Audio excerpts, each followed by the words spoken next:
Assalamualaikum anak-anak. Alhamdulillah, meski terlambat, Bu Nur masih bisa mengirim materi daring bimbingan konseling pada hari ini, hari Rabu tanggal 16 November 2022. Sebagaimana yang Bu Nur sampaikan di grup, bahwa tema pada hari ini adalah tentang harga diri dan gengsi. Anak-anak, sebenarnya kalian itu setiap hari itu bersinggungan dengan apa itu harga diri. Tapi Bu Nur nggak yakin kalian itu paham apa itu pengertian harga diri. Ya bukan? Harga diri adalah penilaian seseorang terhadap dirinya sendiri berdasarkan keyakinan bahwa dirinya itu berharga, bahwa dirinya itu penting, dan dirinya itu diterima. Nah, semua itu dipengaruhi oleh hasil hubungan mereka dengan lingkungan sosial di mana mereka tinggal. Seperti itu ya. Lalu sumbernya dari apa saja, Bu? Sumbernya adalah yang pertama dari kebijakan, yaitu yang berasal dari tingkat keimanan seseorang, berasal dari tingkat kepatuhan seseorang terhadap peraturan, baik itu peraturan Tuhan maupun peraturan yang sudah disepakati di lingkungan sosial mereka tinggal, seperti norma, undang-undang, tradisi, dan lain-lain. Lalu yang ketiga apa yang kedua anak? Yang kedua adalah kekuasaan. Kekuasaan adalah kemampuan untuk mengontrol dirinya sendiri dan mengontrol orang lain, yaitu orang yang memiliki kelebihan bisa mengendalikan dirinya sendiri dan mengendalikan orang-orang di sekitarnya. Ucapannya diterima, lalu perilakunya ditiru, bahkan keinginannya tuh mereka laksanakan, seperti itu ya. Lalu yang ketiga adalah keberartian, yaitu di mana mereka itu mendapatkan kepedulian, mendapatkan perhatian, mendapatkan penerimaan, perasaan diterima oleh lingkungan sosialnya. Itu bisa meningkatkan harga diri. Lalu yang keempat adalah kemampuan yang berasal dari prestasi, bakat minat yang berkembang, potensi yang maksimal, dan lain-lain. Lalu yang keempat adalah daya tarik, di mana seseorang itu merasa dirinya tampan, memang dia itu cantik, sehingga memiliki daya tarik terhadap orang-orang di sekitarnya. Lalu yang kelima adalah faktor kepribadian, di mana seseorang itu mampu menyelesaikan masalah pribadinya maupun masalah orang-orang terdekatnya. Mereka cenderung bisa mengontrol emosi, kemudian bisa mengambil keputusan yang tepat. Nah, itu juga menjadi sumber dari harga diri. Lalu faktor apa saja, Bu, yang mempengaruhi harga diri? Yang pertama itu adalah faktor pengalaman, di mana seseorang yang pernah mengalami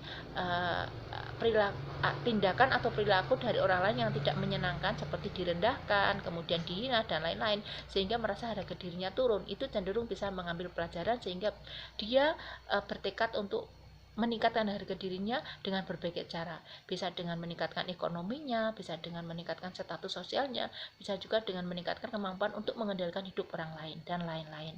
Lalu yang kedua adalah pola asuh. Pola asuh itu bimbingan, pendidikan, keteladanan dari orang-orang terdekatnya di masa tumbuh kembangnya dia.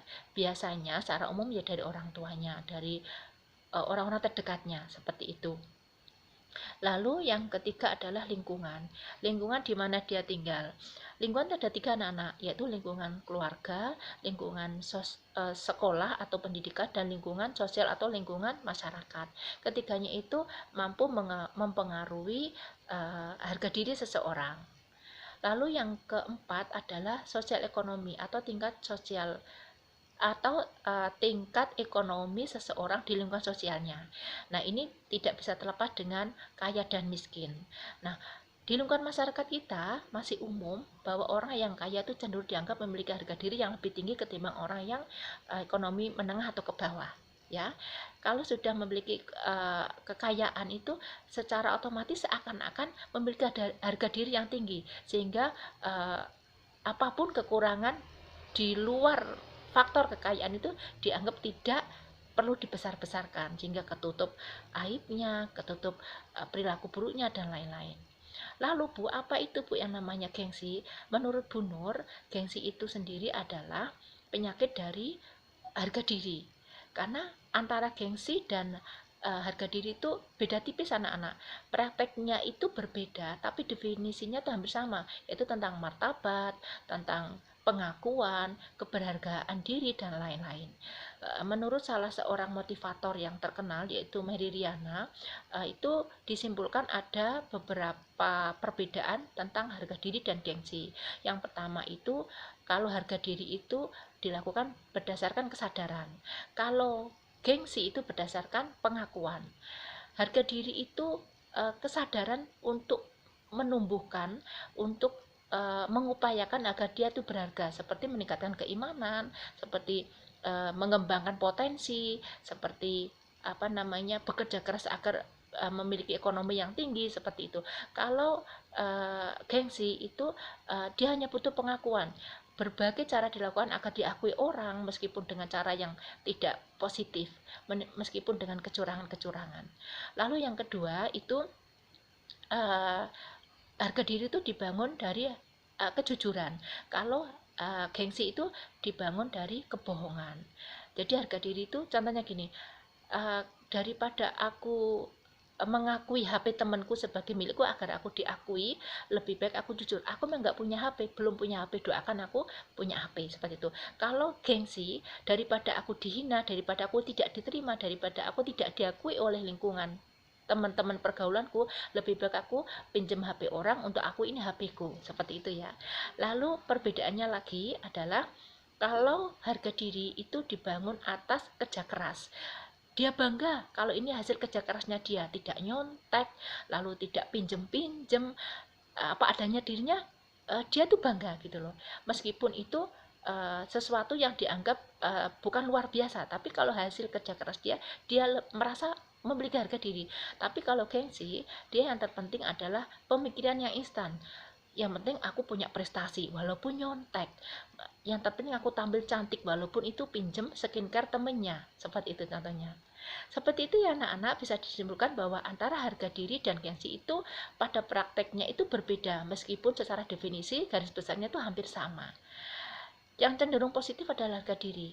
Mari kita tingkatkan harga diri kita dengan nilai-nilai yang positif, bukan meningkatkan gengsi yang cenderung merugikan diri sendiri dan orang lain.